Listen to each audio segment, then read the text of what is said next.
बिस्मिल्लाहिर्रहमानिर्रहीम। अस्सलाम वालेकुम नाज़रीन, आप यूट्यूब चैनल देख रहे हैं। मैं इमरान ख़ान हूँ। इम्पॉर्टेंट हैं ख़बरें दो चार। एक तो सऊदी अरब को लेकर पाकिस्तान के अंदर सहाफ़ियों में और सियासतदानों में एक अजीब व गरीब किस्म की सूरत हाल बन रही है। पाकिस्तान तहरीक इंसाफ का इसमें क्या मौक़िफ़ होना चाहिए या अपोजिशन इस पर क्या स्टांस लेगी, वो भी मैं आपको बताता हूँ। लेकिन पहले इमरान खान साहब ने जब से वो जेल गए हैं, पहली मरतबा उन्होंने आसिम मुनीर साहब पे कुछ इल्ज़ामात अब बराह रास्त लगाए और उन्होंने कहा कि ये आसिम मुनीर साहब ने किया है। इससे पहले इमरान खान साहब जब भी बात करते थे तो वो गोल बात करते थे, वो एक मार्जिन रखते थे। लेकिन अब उन्होंने फील्ड मार्शल आसिम मुनीर के लिए वो मार्जिन ख़त्म किया। कुछ अर्सा पहले उन्होंने मार्शल लॉ, आसिम लॉ, इन चीज़ों का जिक्र शुरू किया था। अब चार चीज़ें उन्होंने बड़ी कैटेगोरिकली कही हैं इमरान खान साहब ने और डायरेक्ट इल्ज़ाम लगाया कि ये आसिम मुनीर साहब ने किया। नंबर एक, उन्होंने ये कहा कि जी इनको 10 साल इक़्तिदार की ख्वाहिश है और उसके लिए मिसाल दी कि जैसे ये ख्वाहिश थी याया खान को, वैसे ही आसिम मुनीर साहब को भी है। एक तो इमरान खान साहब ने ये बात डायरेक्टली कही। दूसरा, उन्होंने कहा कि जो 9 मई है उसका उन्होंने पूरा इल्ज़ाम आसिम मुनीर साहब पे डाला। जैसे एस्टेब्लिशमेंट ये इल्ज़ाम इमरान खान साहब पे डालती है, ऐसे ही इमरान खान साहब ने कैटेगोरिकली कहा कि जी Asim Munir is responsible for this, और आसिम मुनीर साहब ने ये खुद करवाया और ये पाकिस्तान तहरीक इंसाफ को क्रश करने के लिए करवाया। अंग्रेज़ी में भी उनके ट्वीट आ चुके हैं। नंबर 3, मैंडेट चोरी की जिम्मेदारी इमरान खान साहब ने डायरेक्टली डाल दी है कि मैंडेट चोरी किया गया और उसके पीछे भी यही है। तो ये भी इमरान खान साहब ने डायरेक्टली एक इल्ज़ाम। और चौथा जो है, और ये तीनों चीज़ें इल्ज़ाम क्या है, सारी दुनिया हकीकत जानती है। बाज़ लोग बोल नहीं सकते, बाज़ लोग बात कर नहीं सकते, लेकिन हकीकत तो सारे ही जानते हैं कि मिलिट्री एस्टेब्लिशमेंट ने क्या किया इमरान खान साहब के साथ, और उसमें जो पेश हैं वो आर्मी चीफ ही हैं, उन्हीं के फैसले चलते हैं। नंबर 4 जो है, फ़ौज को ज़ाती मकसद के लिए इस्तेमाल करना। ये इमरान खान साहब ने बड़ा अहम नुक्ता उठाया कि फ़ौज के कंधे को इस्तेमाल किया जाता है ज़ाती ख्वाहिशात की तकमील के लिए, अपने इक़्तिदार को लंबा करने के लिए। और ये याया खान ने भी किया था। तो इमरान खान साहब ने वो एग्जाम्पल्स कोट की हैं और उनके ट्वीट के अंदर ये चीज़ें बड़ी वजाहत के साथ सिंपल करके उन्होंने सामने रख दी। तो ये पहली बार इमरान खान साहब इतना क्लियरली आ रहे हैं आसिम मुनीर साहब के बारे में। तो क्या इमरान खान साहब जेल से एक फ़ाइनल राउंड शुरू कर चुके हैं? ना सिर्फ आसिम मुनीर को वादे पैगाम दिया इमरान खान साहब ने, बल्कि chief justice Pakistan justice Yahya Afridi के लिए भी एक लेटर लिखा, जो वो इमरान खान साहब की बहन अलीमा खान लेकर निकली और उन्होंने कोशिश की सुप्रीम कोर्ट में कि वो चीफ जस्टिस के चैम्बर में जाएं और जाकर वो लेटर चीफ जस्टिस के हवाले करें। लेकिन वहाँ इंतज़ामिया ने रोक दिया। उन्होंने कहा जी आप नहीं जा सकते, जब तक कि रजिस्ट्रार ऑफिस से इजाज़त नहीं मिलती आप नहीं जा सकते।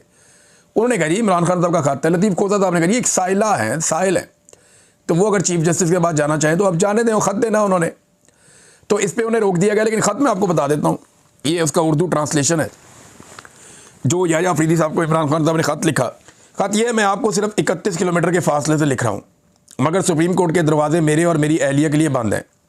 772 दिनों से ज़ायद एक 9x11 के पिंजरे नुमा सेल में ज़बरदस्ती की खामोशी, तन्हाई और दुनिया से कटाव के कैद खाने में मैं मुसलसल तन्हाई की कैद का सामना कर रहा हूँ।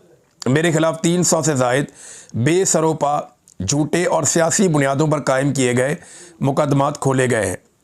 पाकिस्तान ने कभी ऐसा जुल्म नहीं देखा जो मुझ पर, मेरे ख़ानदान और दुनिया भर में मेरे हामियों पर ढाया जा रहा है। मुझे अखबारात और किताबों तक की रसाई से महरूम रखा गया है। वकला और अहले खाना से मुलाकातें एक शख्स जनरल आसिम मुनीर की ख्वाहिशात और मर्ज़ी के मुताबिक कभी कराई जाती हैं और कभी मनसूख कर दी जाती हैं। मेरे बेटों को अपने वालिद से फ़ोन पर बात करने के बुनियादी हक़ से भी महरूम कर दिया गया है। सियासी कारकुनों को मुझसे मिलने की इजाज़त बिल्कुल नहीं है। ये कैद कभी भी कानूनी नहीं रही, बल्कि ये सोचे समझे मंसूबे के तहत डाली गई नफसियाती अजियत है ताकि मेरी हिम्मत तोड़ी जा सके और मेरे ज़रिए 25 करोड़ पाकिस्तानियों के हौसले को कुचला जा सके। ये आइन कानून की हुक्मरानी और मेरे प्यारे वतन पाकिस्तान के जमहूरी मुस्तकबिल पर एक मुस्तकिल हमला है। मेरी अहलिया बुशरा बीबी एक कर्नल के हुक्म पर गैर इंसानी और तौहीन आमेज़ सलूक का शिकार है, वो भी तन्हाई की कैद में है। इनका इलाज रोक दिया गया है। उन्हें टीवी या किताबों तक रसाई नहीं दी जा रही, ना ही बैरूनी दुनिया से कोई ताल्लुक़ रखने दिया जाता है। उनकी सेहत मुसलसल बिगड़ रही है, लेकिन उनके डॉक्टर को मुआयने और इलाज की इजाज़त नहीं दी जा रही। पाकिस्तानी कानून औरतों को महज इनके सनफ़ी मकाम की वजह से ज़मानत में ख़ुसूसी रियायत देता है और हमारी आला अदालतों ने करार दिया है कि ख़वातीन कैदी रियायत की मुस्तहिक है। लेकिन बुशरा बीबी के मामले में ये उसूल यकसर मुअत्तल कर दिया गया है। ये जुल्म की इंतहा है। इनके तमाम कानूनी हकूक़ उनसे छीन लिए गए हैं कि वो सिर्फ़ मेरी अहलिया है। पाकिस्तान भर में हज़ारों कारकुन और हामी जेलों में सड़ रहे हैं। इनमें से कई को अगवा किया गया, तशद्दुद का निशाना बनाया गया और आईनी ज़मानतों की सरीह खिलाफ वर्जी करते हुए फ़ौजी अदालतों में मुकदमात चलाए गए। बैरिस्टर अहसान नियाज़ी को फ़ौजी हुकाम ने उठाया, अजियत दी और महज मेरा भांजा होने के जुर्म में 10 साल कैद की भयानक सज़ा सुनाई। मेरी बहनों को नाइंसाफ़ी से कैद किया गया। मेरे भांजे शहरयार और शेरशाह का भी नाहक उन्हें कैद का शिकार किया गया। मेरे ख़ानदान के साथ होने वाला ये जुल्म पाकिस्तान की तारीख में ऐसी मिसाल नहीं मिलती। अदालतें जो आज़ादी की ज़ामिन होनी चाहिए, उन्हें पाकिस्तान की सबसे बड़ी सियासी जमात को कुचलने के लिए हथियार बना दिया गया है। इन सब ज़ालिमाना हरबों के बावजूद, मेरी अपनी कैद और तमाम आवाज़ों को दबाने के बावजूद, पाकिस्तान तहरीक इंसाफ ने 8 फरवरी 2024 के इंतखाबात में तारीखी कामयाबी हासिल की। लेकिन अवाम का मैंडेट एक ही रात में चुरा लिया गया। जमहूरियत को मजाक और आइन को शहीद कर दिया गया। इस धांधली की तौसीक और मोहर तस्दीक कॉमनवेल्थ 2024 की लीक होने वाली रिपोर्ट ने कर दी। नाम नहाद 26वीं आइनी तरमीम को इस इंतखाबी डकैती को कानूनी जवाब देने के लिए इस्तेमाल किया गया, जबकि उसके खिलाफ दायर दरखास्तें आज भी आपकी अदालत में इल्तवा का शिकार है। अब 26वीं आइनी तरमीम के बेनिफिशरी हैं ये चीफ जस्टिस, और इमरान खान साहब उसी चीफ जस्टिस को 26वीं आइनी तरमीम के बारे में लिख रहे हैं। देखें ना कैसी पाकिस्तान की बदकिस्मती है कि जो 26वीं आइनी तरमीम का बेनिफिशरी है वो कैसे 26वीं आइनी तरमीम के खिलाफ दरखास्त लगने देगा। पूरा निज़ाम जकड़ के एस्टेब्लिशमेंट ने यरगवाल बना लिया है, लेकिन इमरान खान साहब फिर भी ये दरवाज़ा खटखटा रहे हैं, इस दीवार के साथ सर मार रहे हैं कि मैं यहाँ से इंसाफ हासिल करूँगा। इस्लामाबाद हाई कोर्ट के मशकूक रवैये के तहत उसके चीफ जस्टिस सरफराज डोगर ने जानबूझकर मेरे अलकादर ट्रस्ट और तोशाखाना रिवीजन मुकदमात को समाअत के लिए मुकर्रर नहीं किया। बहरहाल अब ये ख़त इमरान खान साहब ने लिखा है तो ख़बर आई है कि 25 सितंबर को तोशाखाना वाला बाद में होगा, लेकिन क्योंकि उसकी वो चाहते हैं इमरान खान साहब के वो केस लगे और नीचे से वो उनको इंसाफ मिले। लेकिन जो अलकादर यूनिवर्सिटी वाला केस है वहाँ तो वो सज़ा की मुअत्तली चाहते हैं। अलकादर यूनिवर्सिटी वाले केस में उनको ज़मानत मिल सकती है। अगर उन्हें ज़मानत मिल गई तो इमरान खान साहब फौरी तौर पर रिहा हो सकते हैं। लेकिन देखिए तरीका वारदात क्या है कि अलकादर वाला केस तब सुना जाएगा जब तोशाखाना 2 के अंदर सज़ा हो जाएगी।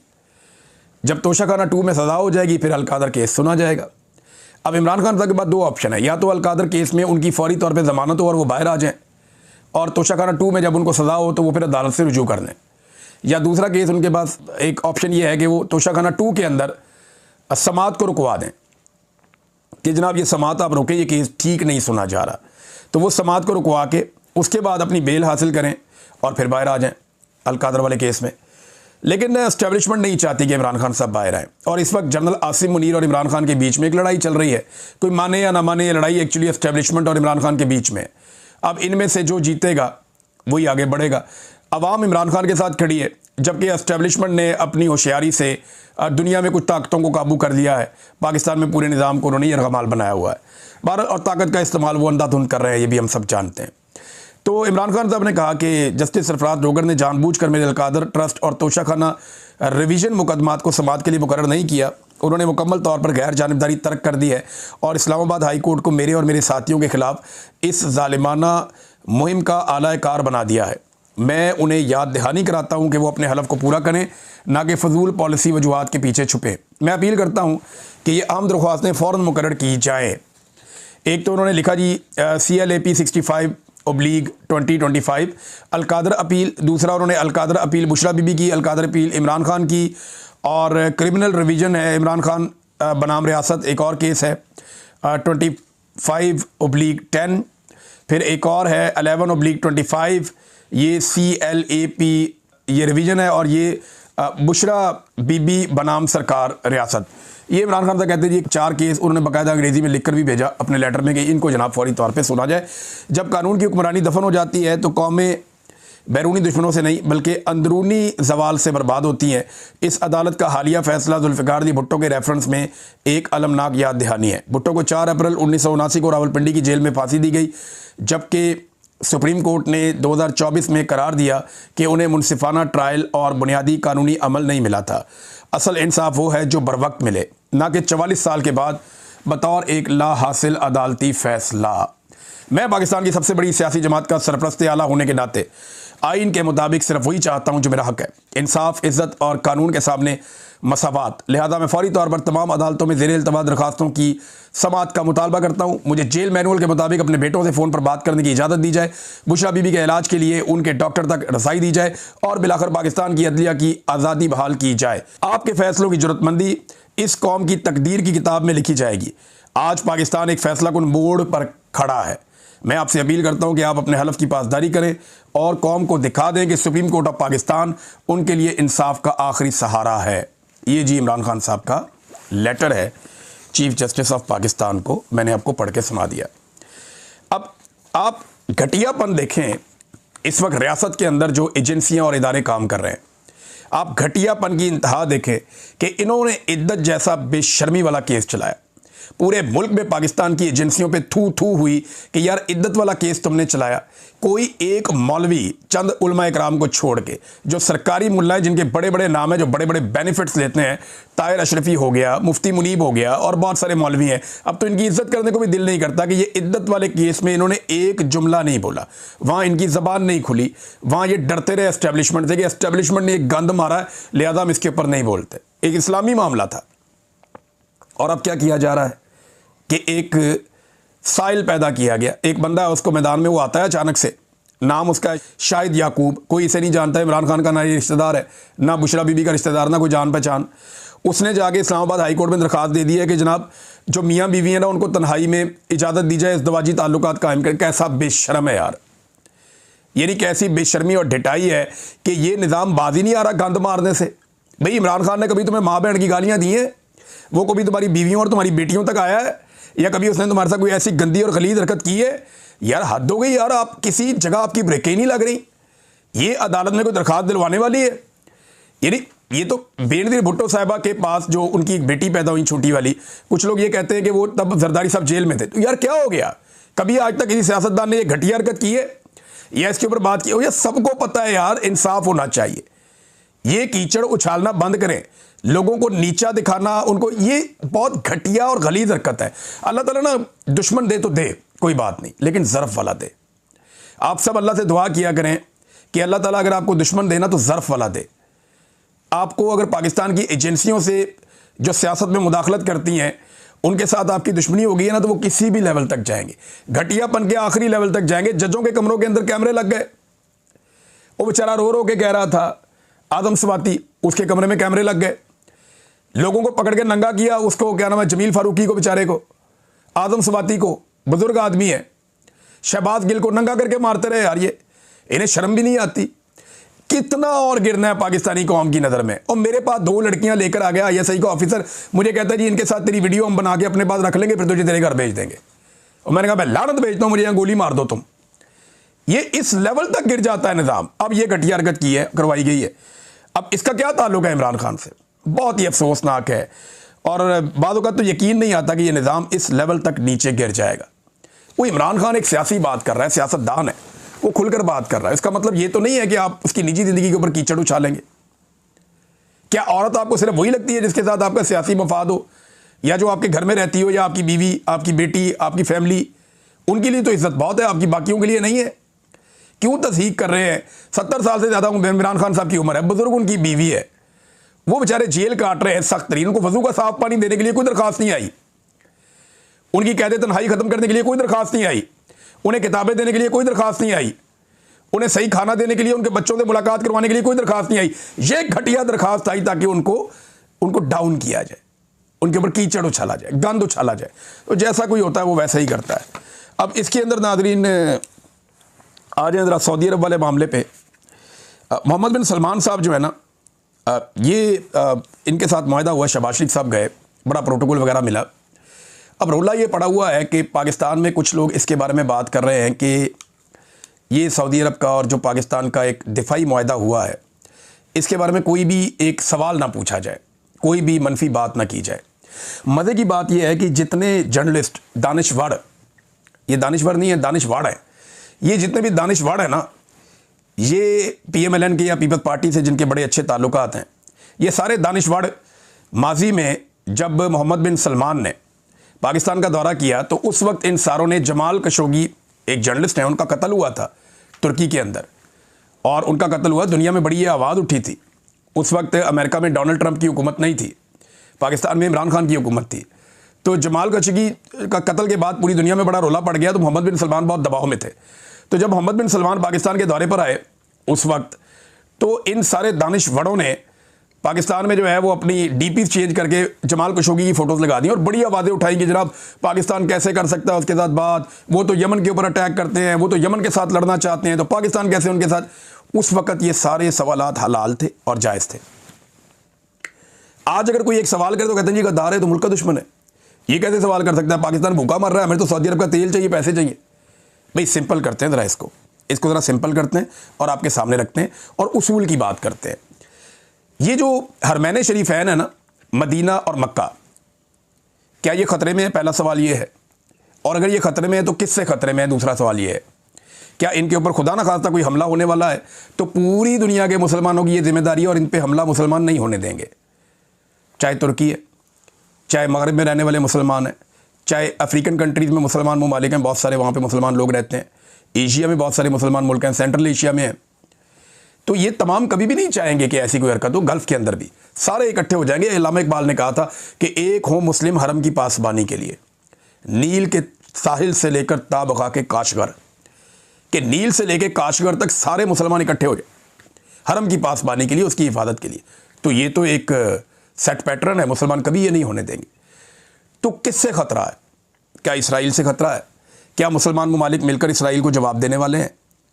तो मेरी अंडरस्टैंडिंग के मुताबिक नहीं। क्या सऊदी अरब को इसराइल से बचाना है या यमन से लड़ना है? ये दो सवालात हैं।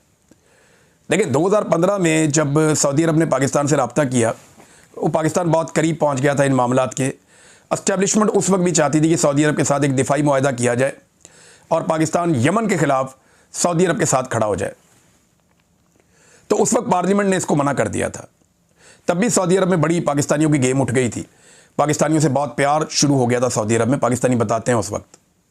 लेकिन फिर अचानक वो सारा मामला ख़त्म हो गया क्योंकि पाकिस्तान की पार्लियामेंट ने कहा कि हम यमन और सऊदी अरब की लड़ाई में न्यूट्रल रहेंगे, हम इसके अंदर कोई किरदार अदा नहीं करने जा रहे। अब सवाल ये पैदा होता है कि क्या पाकिस्तान और देखिए सऊदी अरब के साथ कोई यूरोपीय मुल्क तो लड़ने वाला नहीं है, यानी पूरे यूरोप के अंदर कोई एक मुल्क भी ऐसा नहीं है जो सऊदी अरब के साथ जंग करने जा रहा हो। अमेरिका के साथ सऊदी अरब के बड़े अच्छे ताल्लुकात हैं, ऑस्ट्रेलिया के साथ भी, न्यूजीलैंड के साथ भी, जापान के साथ भी। तो इधर तो कोई जंग नहीं होने जा रही। इंडिया और चाइना के साथ भी बड़े अच्छे ताल्लुकात हैं, सेंट्रल एशिया, तुर्की, सबके साथ सऊदी अरब के अच्छे ताल्लुकात हैं। इसका मतलब है कि दुनिया में कोई भी एक मुल्क सऊदी अरब पे अटैक नहीं करने जा रहा। सऊदी अरब का पंगा सिर्फ दो जगह पे हो सकता है, दो या तीन जगह पे। एक, सऊदी अरब की लड़ाई हो सकती है इसराइल के साथ, अगर कभी हुई तो। 1967 के बाद तो कोई लड़ाई नहीं हुई। दूसरा, सऊदी अरब की लड़ाई यमन या ईरान के साथ हो सकती है। ये तीन जगह हैं जहाँ पे सऊदी अरब को खतरा हो सकता है। अगर आप सऊदी अरब का नक्शा देखें ना तो आपको पता चल जाएगा कि यहाँ पे सऊदी अरब के इर्द गिर्द उर्दन है जो ज़मीनी रास्ते से लगते हैं। उर्दन सऊदी अरब के साथ लगता है, इराक लगता है, ओमान लगता है, यमन है, कतर है, यूएई है और कुवैत है। ये वो ममालिक हैं, 7 मुल्क जो सऊदी अरब की सरजमीन के साथ लगते हैं। सऊदी अरब की सरजमीन को 2 समंदर लगते हैं, एक गल्फ़ ऑफ अदन है और एक रेड सी है, बहरा अहमर जिसे हम कहते हैं। ये अगर आप नक्शा देखें ना गौर से मिडल ईस्ट का, तो ये जो समंदर का पतला हिस्सा बीच में जा रहा है जिसको रेड सी आप कहते हैं, ये ऊपर जाके मिलता है इसराइल के साथ और वहाँ पे एक छोटी सी कैनाल है जिसे स्वेज कैनाल कहते हैं। ये दुनिया की सबसे महंगी नहर है, आप समझ लें, इसलिए कि दुनिया की कनेक्टिविटी के लिए ये बहुत इंपॉर्टेंट मुकाम है। यहाँ से बहुत बड़े पैमाने पर जो शिप्स हैं वो गुजरते हैं दोनों तरफ से, बहुत बड़े पैमाने पर। दुनिया की एक बड़ी तजारती ये नहर है और ये जो स्वेज कैनाल है, यहाँ से बहुत बड़े बड़े शिप्स गुजरते हैं दोनों तरफ। और ये जो कॉस्ट है शिपमेंट की वो बहुत कम रह जाती है। यानी अगर इसको ये बंद कर दें स्वेज कैनाल को, तो दुनिया की तजारत का एक बड़ा हिस्सा रुक जाए और वो जो तजारती एक्सपेंडिचर्स हैं या उसके ऊपर जो खर्चा होता है वो कई गुना बढ़ जाए। तो वो खर्चा बचाने के लिए ये रास्ता अपनाया जाता है। दूसरा, अगर नीचे आप आए ना तो यहाँ पे एक एरिया और है जो यमन और जिबूती के बीच में है। ये एक अफ्रीकन कंट्री है और एक अरब कंट्री है। इन दोनों के बीच में जो एक एरिया है उसको कहते हैं बाबुल मंदब। ये जो बाबुल मंदब है ये भी बहुत इंपॉर्टेंट एरिया है। तो सऊदी अरब को ये हमेशा खुला चाहिए और यहाँ पे यमन की ताकत मौजूद है। 2015 में सऊदी अरब चाहता था पाकिस्तान यमन के साथ लड़े, सऊदी अरब के साथ मिलकर, तो पाकिस्तान ने उस वक्त इनकार कर दिया था।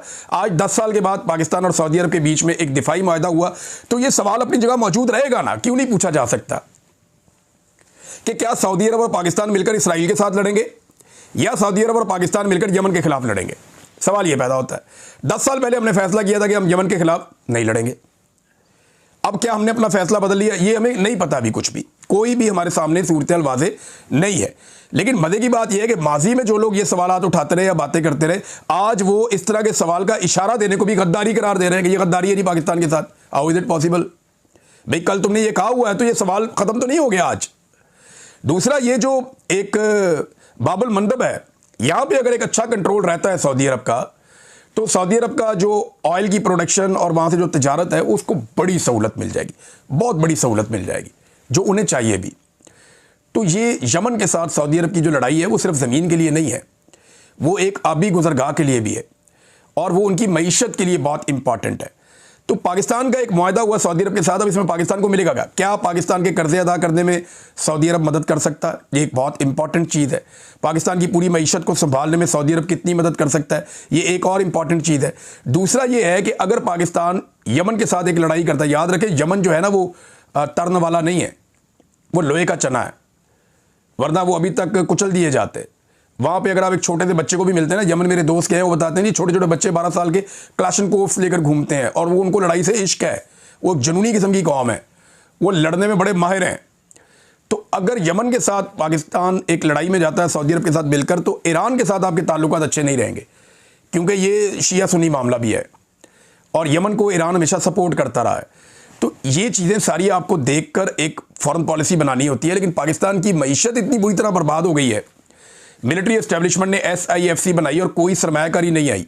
अब उम्मीद करते हैं शायद कि ये मुआहदा करने के बाद एक तरफ से अगर पाकिस्तान के ऊपर दबाव आएगा, देखिए पाकिस्तान ने ना मिलिट्री एस्टेब्लिशमेंट के फैसलों की बड़ी कीमत चुकाई है। अफगान वॉर में जिस तरह हम घुसे, हमने आज तक कीमत चुकाई है उसकी। अमेरिका की वॉर में हम घुसे, हमने आज तक कीमत चुकाई है उसकी। हालांकि हमें डॉलर मिलते रहे, इसके बदले भी ये जो मुआहदा हुआ, हो सकता है इसके बदले में डॉलर मिल जाए, लेकिन ये ना हो कि हम फिर कीमत चुकाते रहे बाद में इसके लिए भी। एक एक करके हम अपने सारे बॉर्डर गैर महफूज ना बनाएं। हमारे ईरान के साथ बेहतर ताल्लुकात होने चाहिए, यमन के साथ भी अच्छे ताल्लुकात होने चाहिए, बाकी मुल्कों के साथ भी अच्छे ताल्लुकात होने चाहिए और सऊदी अरब के साथ तो सबसे अच्छे ताल्लुकात होने चाहिए, क्योंकि पाकिस्तान की एक बड़ी जज्बाती वाबस्तगी भी है। तो हरमैन शरीफैन के ऊपर क्या वाकई कोई हमले का ख़तरा है, ये एक बड़ा सवाल है। दूसरा, क्या पाकिस्तान और सऊदी अरब इसराइल से लड़ेंगे या यमन से लड़ेंगे, ये दूसरा एक बड़ा सवाल है। सवालात तो आप पूछ सकते हैं, लेकिन इन सवालात को अगर कोई गद्दारी करार देगा तो हम बार बार पूछेंगे और पूछते चले जाएंगे, फिर आप हमें गद्दार डिक्लेयर करते जाइएगा। और बहुत सारी चीज़ें नाज़रीन मैं आपके साथ शेयर कर सकता हूँ, लेकिन टाइम हमारे पास थोड़ा रह गया और खबरें बहुत ज़्यादा हैं। नेक्स्ट वीलॉग में बात करते हैं, अब तक लेते हैं, अपना ख्याल रखिएगा, अपने चैनल का भी। अल्लाह हाफ़िज़।